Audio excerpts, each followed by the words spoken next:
Behavioral Health Today, a podcast by Tried Behavioral Health covering trending topics in behavioral and mental health. This podcast is designed to share unique and relevant topics occurring within the world and our communities and bring them a mental health perspective. Due to the sensitive nature of today's topic, discretion is advised for younger listeners. Welcome to Behavioral Health Today. I'm your host, Dr. Graham Taylor. I'm so excited to have you with us today.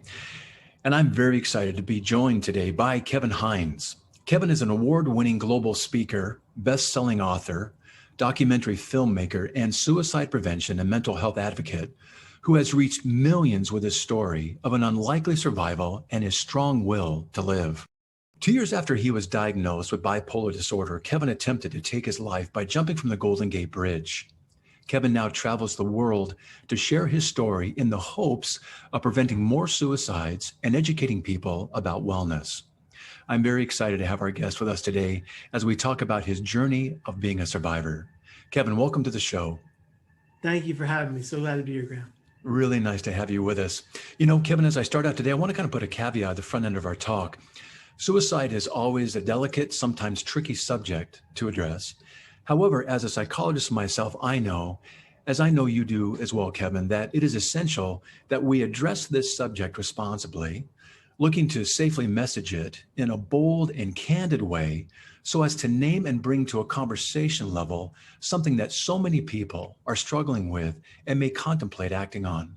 So as we discuss Kevin's story today, folks, and the subject of suicide, I want any of you listening to our show, if you find our topic of suicide being something that you are thinking about or are struggling with or contemplating, I want to encourage you to listen to the entirety of our show, as Kevin's message is truly one of hope and some doable next steps that you can take so as not to have to act on your pain. To quote one of Kevin's sayings, he says, "Your thoughts and feelings in this moment don't have to direct your behaviors."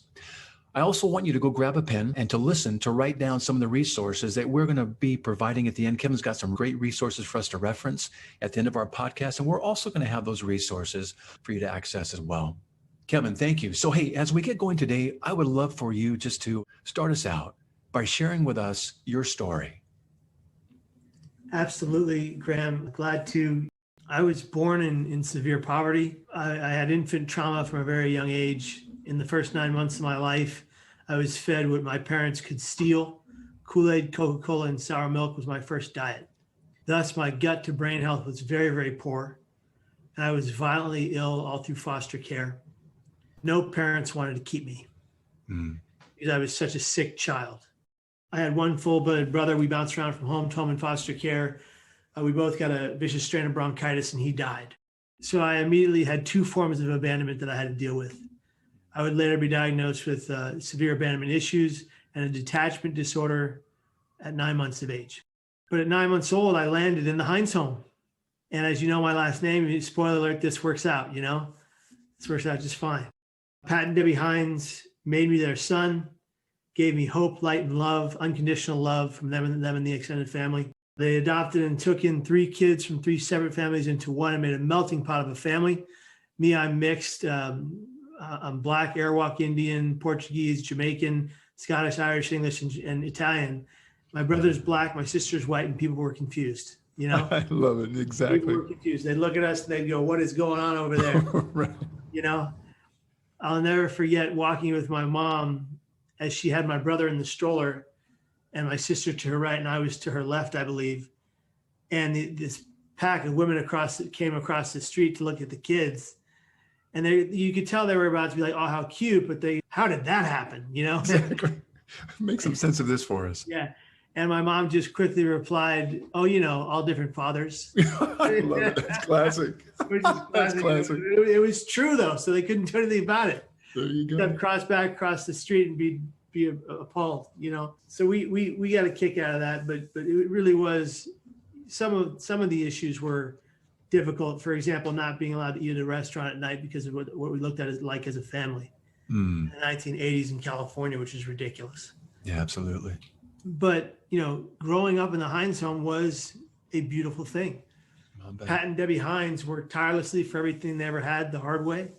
Pat Hines' parents were just like my birth parents. My birth parents had substance use disorder. His birth parents had primary alcoholism and would die of liver cirrhosis, liver failure, very young ages, much like much of his family would. Of his aunts and uncles on the Ryan side, there were 9 children, 2 stillborn, 7 remained, 5 would die of liver cirrhosis, liver failure, or alcoholism. My, oh my. And the 2 that remained, Jerry and Uncle Kevin, my great uncles, would end up, I think, being somewhere around 30 years sober. They would all have their chips from AA. Good for them. And I was a kid who grew up in AA. I didn't grow up being in AA as a participant. I grew up going to the meetings with my uncles. Yeah, as a family member. To support them. But back to the story at hand. Pat and Debbie adopt me and my brother and my sister. We live this great life. And I think to myself, how can anything go sideways from here? And then it all does. My brain, in essence, breaks. I have a complete mental breakdown in front of 1,200 people. I go see a psychiatrist. How old were you then, Kevin? I was 17. 17. Okay. Right in high school. That must have been scary. It was very scary. I didn't know what was going on. I couldn't way. control myself or my actions or my thoughts. And I just, for lack of a better term, I felt like I was losing my mind. Absolutely. Because in essence, I was. Yeah. It was the first time. It wouldn't be the last. Well, 17 to 18 was a very rocky road. Lots of highs and lots of lows, because once you go up in mania from bipolar disorder, you have to crash into depression. Right. And when you go up, you go up real high, and you feel like you can go anywhere, do anything, be anyone. Yeah. There were things I did that were so manic and delusional, the grandiosity that I experienced. I was 17 campaigning for the presidency of the United States of America in my neighborhood, and people would just slam their doors in my face, say, "Okay, buddy, can you go away before we call security?" I'll never forget sitting in front of my porch on my father's leather armchair that I brought outside, waiting for my friend Steve to show up. And my dad comes home and he goes, "Kev, what are you doing with my leather armchair on the front porch? That's not where it goes." I said, "Well, Dad, I'm waiting for my friend Steve." And he said, "Your friend Steve? I don't know this friend Steve. Who is this friend Steve?" And I said, "Steven Spielberg." I'm waiting for Steven Spielberg. He's about to show up and he's going to offer me the lead in his next major motion picture. And of course, my dad goes, "Do I need to take you to a hospital?" And he probably should have. But these are some of the warning signs that maybe when you're in them, you don't know.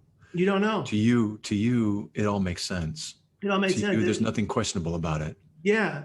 Well, there wasn't, and it's funny when the film The Bridge came out that I did about my attempt off the Golden Gate Bridge.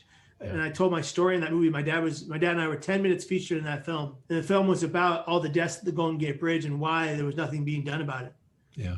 The top suicide spot in the world at the time. After that film came out, Steven Spielberg's people reached out to write a book about my life story. Is that right? But my dad didn't think I was in the right state mentally to do something like that. And to be fair, I wasn't. Got it. I was not well at the time, and they squashed it. But it's a funny anecdote to go. Yeah, it is funny. Wishing myself in his next movie, and here he was with his people interested in my story. But the thing you're talking about in your story, if I could just kind of tag on that. Yeah. When someone is experiencing a mental illness, for them in that place, that's what they know. That is their reality. And the things that are going on, whether I'm going door to door for the presidency, and whatever the date may be, or I'm sitting on my porch waiting for Stephen to come by, those things are really happening. Yeah. And in those moments, they don't seem crazy. They don't seem off the grid. They seem like this is going to be happening. That's the internal experience, isn't it? Of what someone is experiencing, what we call kind of a delusion, a belief. It seems completely legitimate. It seems completely plausible, most likely to happen. That's right. And you come to a place in your psyche where you believe that these things are real. That's right. And no one can tell you different. No. That part of the disease fascinates me. The mania and what can be done inside that mania. Yeah. It can attune itself to a lot of creativity. Absolutely. Some of the greatest painters, writers, directors, filmmakers, actors. Oh, absolutely. Actors and the like live with and have bipolar disorder or have been diagnosed with bipolar disorder. Some of the greatest change makers this world has ever known have been diagnosed with bipolar disorder. Abraham Lincoln was one of them. Just fascinating stories from around the world like that. But nonetheless, I did get really sick at 19. From 17 to 18 was rocky road. 18, I got kicked out of my mom's house and sent to my father's house because of all the holes I was punching in the drywalls of my mom's house. Just couldn't take it anymore, which I don't blame her at all. I get it. I was too much for her to bear. And I go to live with my dad, and he and I don't really get along. We're just fighting tooth and nail, arguing matches, yelling, screaming matches that should have had the police called every day. And we're just yelling at each other all day long, which was not very healthy. And then at 19, I start to have these horrible visions and thoughts that I have to take my life. I'm seeing and hearing things that nobody else can see or hear on a regular basis. It's tormenting, but I'm not telling anybody about it. I'm being completely silent in my pain, which was a huge mistake to keep it to myself. What you're talking about there, Kevin, is this idea that it can also be something that becomes very tormenting. I mean, waiting for Steven Spielberg to come by, or, advocating to be the president. Those are kind of fun, playful things. That could be okay. There's part of that mania that can be, creative, and we'll use the word entertaining just be able to use it. But then there's a kind of a deeper, darker, harder side. The word you use was tormenting. It can go into that place too, can't it? Yeah. Very despairing. I mean, seeing giant metallic spiders crawl across my ceiling to come down and eat me alive was not fun. Yeah. No. Seeing my ceilings open up and pterodactyls be flying overhead was not fun. No. Seeing death himself hover through my window with his scythe and blade in his right bony arm, reaching out his other bony hand, turning it upside down as his eyes light to fire in his scald face and saying, "Come home with me," on a nightly basis, Monday through Monday, was horrific. I believe But I you. never told anybody. I thought I was crazy, and everyone would think I was crazy, and they wouldn't love me, care for me, that I'd be their burden. I just buried it. Wouldn't that And make that's really sense, though? But wouldn't that make sense, though? Someone who has this abandonment fear, those attachment struggles, traumas early on, why in the world would you threaten a relationship with attachment and abandonment fears by telling someone what's going on inside your head? What if they think I'm crazy? What if they leave? What if I'm too much for them? Exactly. That's one of the reasons that people don't speak up, isn't it? It really is, because, there comes a point to where you believe you are too much for other people to handle. Absolutely. And to be fair, these kinds of diagnoses can be a lot for other people around you. Yes, it can. It can be tormenting for them as well. It's more so than the family can handle, isn't it? It's kind of above the family's pay grade. We need to bring in some professionals. You do. You need to bring in professionals, and if not that, counselors of some kind. If not that, peers of some kind that know the ropes and know how to get someone to a better place mentally. I still struggle, Graham. I still have every symptom my diagnosis ever started with: paranoid delusions, hallucinations, auditory and visual, mania, depression, panic attacks, anxiety attacks, heart palpitations where I feel like my heart's coming out of my chest. I still have all of that. I just know how to manage it today. Right. Yes, I went to the Golden Gate Bridge. Yes, I did jump off. It was the worst action of my entire life. I definitely regret it. I was saved by a few different things. A woman driving by in a red car saw me go over and called her friend in the Coast Guard. The singular reason they got there within a 3-minute window before I would set in hypothermia was because of that woman making that phone call, because she saw me go over there at the moment I went over. The next piece of it is, in the water, as I flailed to stay afloat, I kept going down. I couldn't stay above water. I was drowning, and something began to circle beneath me, bumping me up. It turned out to be a sea lion, keeping me afloat until the Coast Guard boat arrived behind me. And several people reported that to the Coast Guard that day, but a man named Morgan from Las Vegas, Nevada, actually took a picture of it and sent it to me and my father. And it's a very sad picture because it looks like a morbid, lifeless body above the water. But this, you clearly see through the circle of pictures that the sea lion is circling beneath me. It's absolutely phenomenal. That was Herbert. That was Herbert. Oh, you know the story. That was Herbert. Yes, I named him Herbert. Story, man.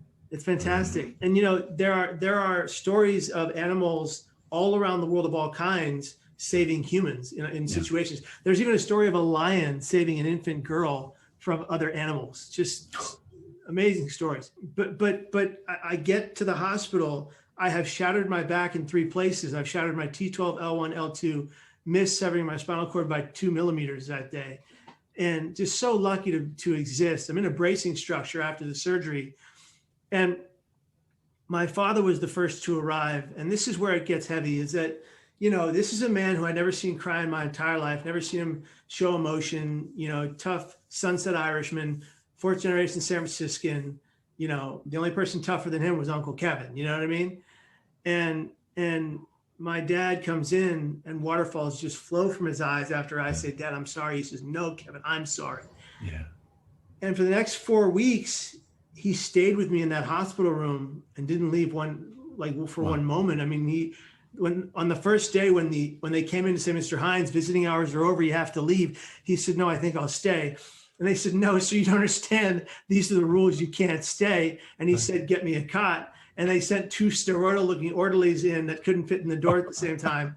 And they go, Mr. Hines, we're going to have to make you leave. And he goes, you can do one of 2 things right now. As I'm a 3rd-degree black belt in judo, you can get me a cot or you can get me a cot. I'm not going anywhere. And they got him a cot because they didn't know judo. I love it. But my mom comes in, and this is the most optimistic woman in the world who sadly at 18 lost her optimism for me when I punched all those holes in the drywall. But here she comes in the hospital room and she says, well, Kevin, I guess God wanted you to win that Oscar. I did high school and college theater. I said, Mom, I did high school and college theater. I don't think that's going to happen, but thanks anyway. And she said, well, I wanted to put a smile on your face, which she did. So, Very cool. So this trauma had people come around you in some very, very special ways. No one abandoned you. Your message earlier was, when all these things are going on and we think, oh my, if people knew what I was thinking or what I'm seeing, there is no way that they could possibly stay. Either they're going to think I'm crazy or I'm going to be too much for them. Yeah. But part of your message here is, when we do speak up, when someone or others begin to know, or in your case where you acted on something and they found out after the fact, people did not leave you, did they? In fact, they surrounded you. Yeah. Graham, that's part of your message. Graham, if you talk, people are going to be there and want to show up. If you tell your truth, because after what I did, I got letters from hundreds of people saying, why didn't you call me? Hundreds of people said, why didn't you call me? I would have been there for you. Yeah. And maybe not everyone has that great support network that I would have it, but certainly you've got people that would have been there for you in that moment, that would have cared, whether they know you that well or not.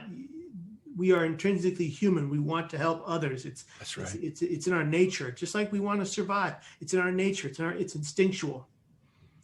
We were originally a camaraderie group of individuals. We were people that had a society that was wholly connected. And now, Graham, we live in a society that is so disconnected, so uber focused on frankly, the uberification of life. What can I get just by pressing this on my phone right now? What can I get by swiping left or right now, whether it's groceries or companionship? We have forgotten how to exist as a culture that supports one another, no matter the pain they are in. And that's what I think. Piece. Yeah. It breaks my heart, Graham. Yeah. To see all this, I use my phone for work. I use it to reach people and to connect with people. And when I get messages on my YouTube channel that say people are considering suicide, I try to write back as soon as humanly possible and say, here are the resources you can use. This is why this channel exists. Stay here. Congruently, when someone writes to my YouTube channel and says, hey, Kevin, this video just saved my life, it's a light bulb goes off in my head and I go, oh my gosh, I got to keep making these videos because they're making an impact. Yeah, they are. There's always ways to take technology and use it for good. I love that. You're talking about what our community or what our society has done. And sadly, you're right. We've become kind of more isolative, more kind of polarized, compartmentalized and things. And our level of communication going back and forth is not what it used to be and not what it needs to be. Ideally, we begin to make that pendulum swing back to remembering that we are one larger family. We'll be right back after word from our sponsor. Continuing education is both a requirement and a learning opportunity, but finding the right CE provider can be challenging. AATBS, a triad company, offers continuing education for psychologists, social workers, marriage and family therapists, counselors, and behavior analysts. CE courses are available both individually and as part of our new All Access Pass. All Access Pass provides a library of over 250 unique courses. That's more than 800 hours of CEs, with new courses being added every month. As a special offer, Behavioral Health Today listeners can save 15% on CE purchases. Visit us at aatbs.com/BHT and enter promo code BHT15 during checkout. That's aatbs.com/BHT. Check out our library and check off your CE requirements today.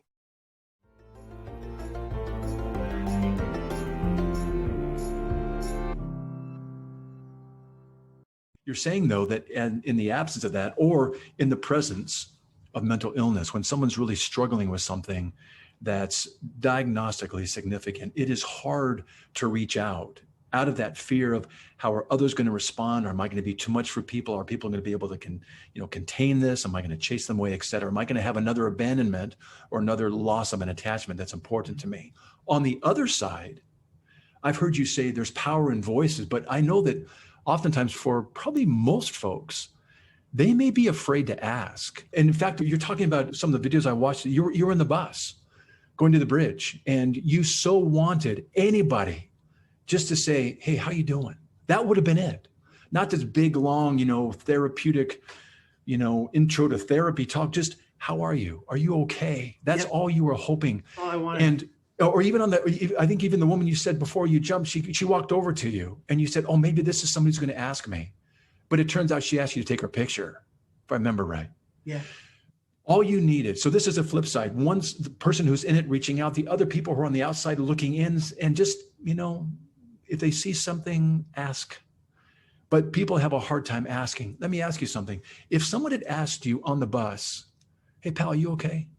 Or that woman who handed you the phone pulled it back and said, are you doing okay? What do you think you would have said? I made a pact with myself. If one person says, are you okay? Is something wrong? Can I help you? Or a variation of those three, I would tell them everything and beg them to save me. Got it. We can help those in suicidal crisis, even if we don't see it on their face, even if we can't even see the pain going through their face. Like I was just crying my eyes out. So obviously I was very visible. But there are people that aren't visible. There are people that they feel invisible internally, and they're invisible outside. You don't see the affect on their faces that's changing.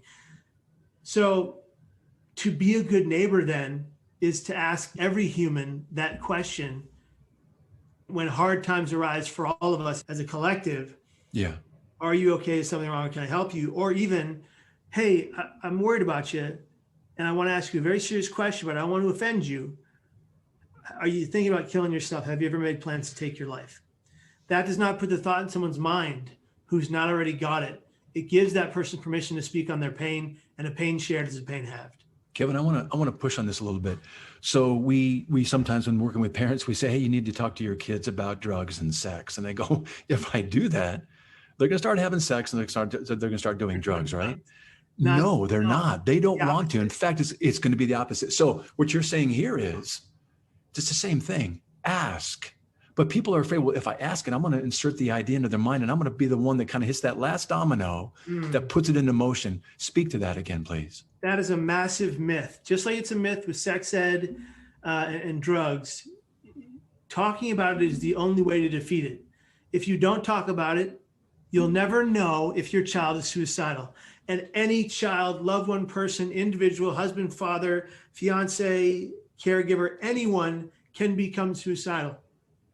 People become suicidal because of things like trauma, mental health crises, but they're finding out it's more of just a societal woes that are causing suicidal ideation. It's less about mental health conditions and more about societal issues and woes that are causing so many people to be suicidal and to act on the suicidal ideations. Your thoughts do not have to become your actions. Your thoughts don't have to own, rule, or define what you do next. And that's where people get confused, is that they think that because they think they're a burden that they are, which is untrue. And if they think they're a burden, that they better leave this world because those who used to love them will be better off without them. Untrue to the 10th degree. So please, if you're listening right now and you're hearing this message and you happen to be a suicidal individual, ask for help. Use 4 simple but effective words that I have used for the last 20 years to stay alive with chronic suicidal thinking. I need help now.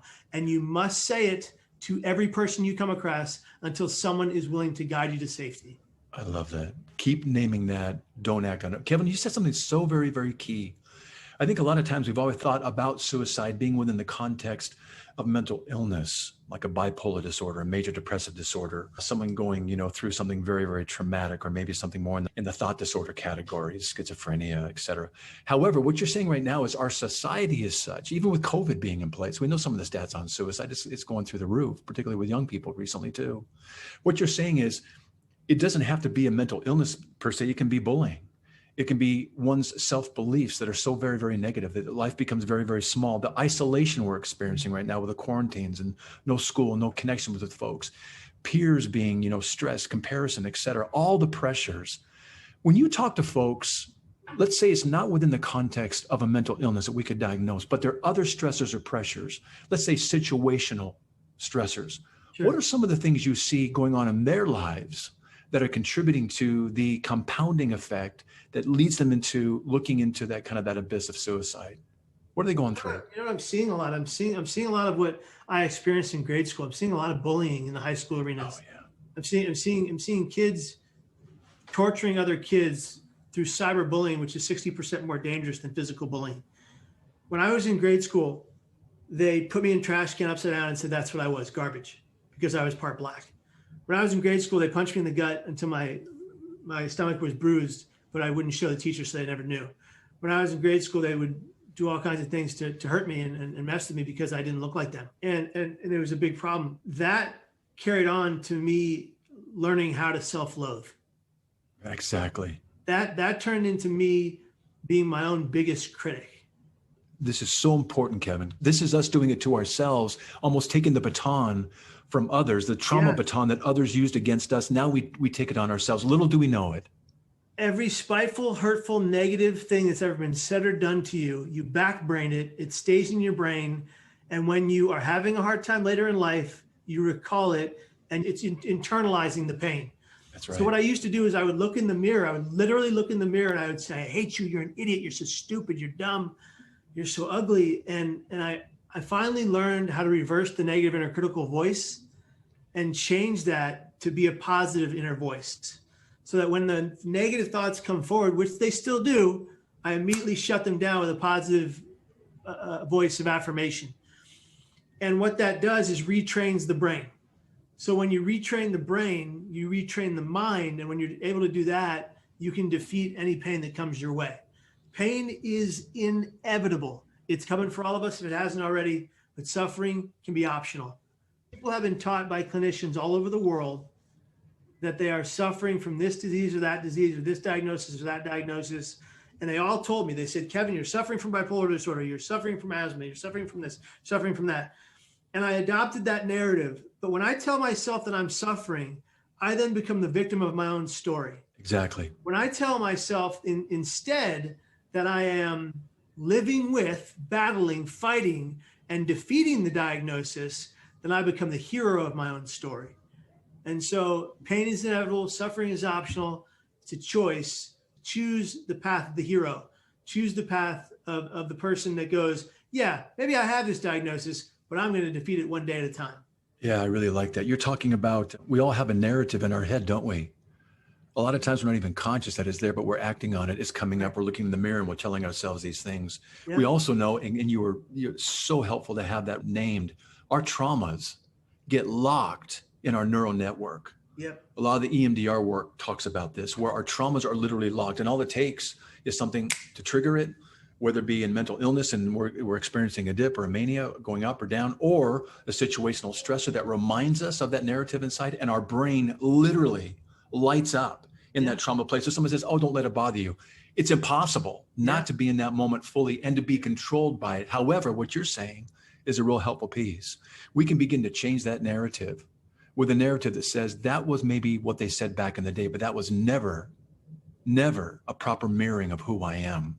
And who I am is this. So your narrative to take over goes from that victim around that, where I don't have any responsibility or any control, to that hero that says there's no way that this is true about me. Yeah. I love that encouragement. And that I'm never going to die in my hands because I'm always going to say, I need help now.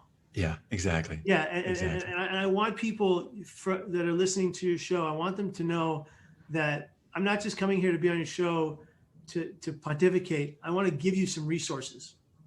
I want to have some resources that they can go and look online, but I want to ask, let's stay with this theme right now. Give me some tips to get through those times. Sure. When one may be experiencing their thoughts. You're saying thoughts don't need to lead to actions. What do I do in that moment, though, that feels like I am so overwhelmed? What do I do?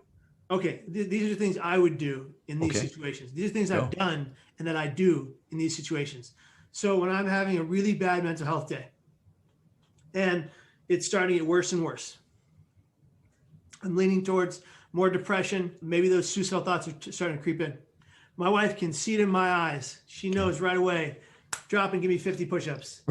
Okay, good. And so I do that, and I immediately Something to interrupt that moment. Immediately interrupt the moment. Get a surge of endorphins, and it changes the situation. I get up, I look in the mirror, and I say, you are worth it, you matter, and suicide is never the solution to your problem, it is the problem. Got it. I flip it. I flip it immediately. If that is not the answer, then I will go have a good, healthy meal, and I'll go out for a walk with my wife. Get out of my head, get out of this situation, make sure I'm in a physically safe place. Make sure I'm not next to any dangerous things that could harm me. Make sure there's nothing I can act on physically. And so it's a partnership with my wife to make sure that none of those things are available near me, and so that I'm physically safe and mentally safe.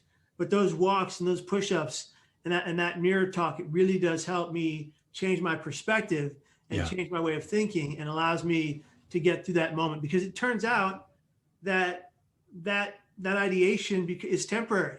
Yes. It's temporary. It comes and it goes. The good thing about it when it comes now is I'm prepared. I'm as prepared as I'll ever be. Yeah. It's never going to take me, because I believe in myself. I'm self-aware with my diagnosis. Yeah. And I know that even though I think of suicide is not the answer. And so you have to build that narrative in your system. Just like we all built for so long the suffering narrative. If you build the narrative and the awareness narrative that suicidal ideations may come, but they don't need to lead to me acting on those ideations. They need to lead me to shouting to the mountaintops that I need help.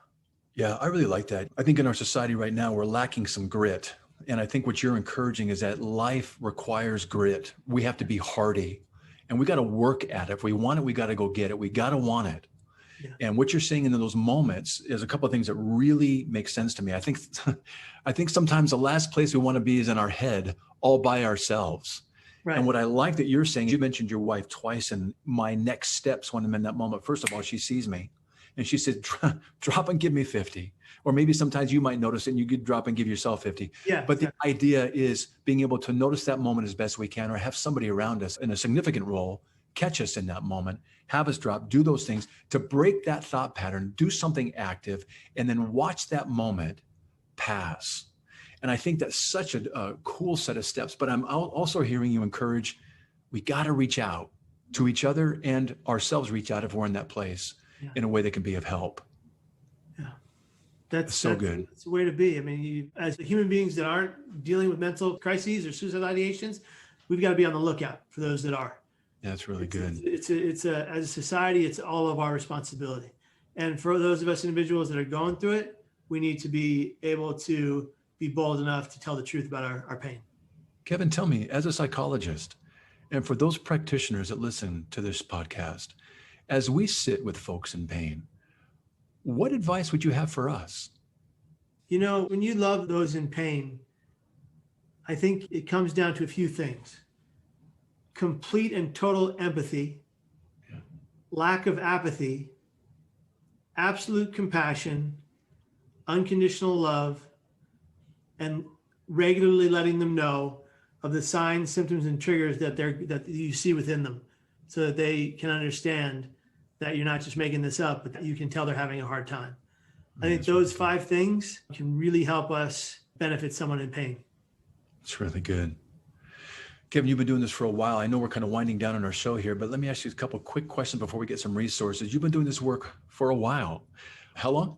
20 years. Okay. What's the juice in your work that wakes you up every morning right now, keeps you going in this season of your life? My fuel comes in 2 places: from my lovely wife, who supports everything I do, and my father and my family, my mom and dad. But really it's the people that write me letters and the hundreds of thousands of people that have reached out to say that this story saved or changed their life in some way. Love it. I don't own that. I don't believe I save lives. I believe I've given a message that as a conduit for someone to go home, do the work, and change and save their own life. I think your willingness to be as transparent and as vulnerable and as honest as you are, and to, in essence, model that for us, to show that it is okay. I think that level of integrity to do so, that willingness to be this vulnerable, allows other people to say, hey, if he can have a voice, maybe I can have one as well. And maybe my things that are going on aren't that much different than what he experienced. And maybe people can be there in the way that they were there for him. As we wind down the show, what is the one thing, maybe the most important message for those contemplating suicide that you've learned directly from attempting it yourself that you want our listeners to walk away with today? The one thing I want you to walk away with is that life is precious. Yeah. It's beautiful if you let it be. And if you fight your pain, you can defeat it one day at a time, to be here tomorrow and every day after that. Loving it. Yeah, loving it. Kevin, give us some resources that you highly recommend and you give folks yourself. Sure. If you go to kevinhinesstory.com/resources, there's 3 pieces there for you. They're all free and they're all benefiting a lot of people right now.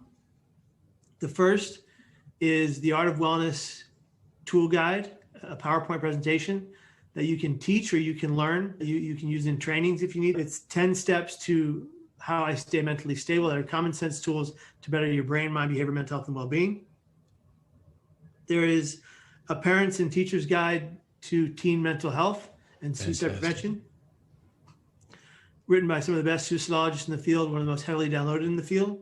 There's a guide to the YouTube channel, youtube.com/Kevin Hines, 486 plus videos on how to better balance your brain, mind, behavior, health, and well-being. On that YouTube series, go to the playlist section. There's a series called The Art of Wellness.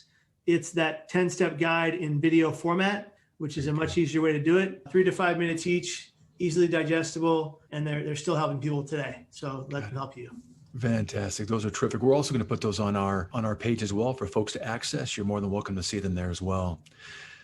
Kind of in closing, one of my favorite quotes as I was listening to numerous things that you've produced and written, Kevin, is you don't need to see the light at the end of the tunnel to know that it's there. And it is. You just haven't walked far enough yet. You just need someone to walk a wee bit further with you.